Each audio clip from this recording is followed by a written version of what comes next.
Son nom était devenu associé à la question des féminicides en Afrique du Sud. Oscar Pistorius vient d'être remis en liberté conditionnelle 11 ans après le meurtre de sa compagne, Riva Steenkamp, et après avoir purgé la moitié de sa peine. On écoute la correspondance de Joséphine Klockner.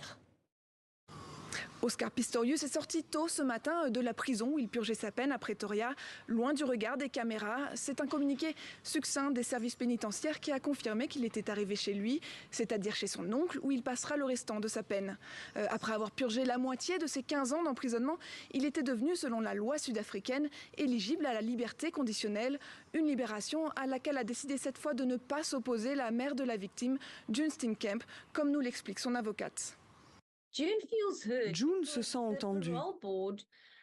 Parce que quand le comité de probation a décidé d'accorder la liberté conditionnelle, il a établi des conditions. Et deux de ces conditions sont qu'il devra suivre une thérapie de gestion de sa colère et de la sensibilisation aux violences faites aux femmes. Mais elle se sent aujourd'hui comme n'importe quel autre jour, parce que quoi qu'il se passe, Riva ne reviendra jamais. Lors de son procès ultra médiatisé, Oscar Pistorius avait plaidé l'accident, mais c'est bien pour meurtre qu'il a finalement été condamné. Un procès qui avait révélé le tempérament coléreux de la célébrité. Le soir de la Saint-Valentin en 2013, le sextuple champion paralympique est au sommet de sa gloire lorsqu'il tue Riva Steenkamp de 4 balles à travers la porte de la salle de bain. Oscar Pistorius sera pleinement libre en 2029 à la fin de sa peine.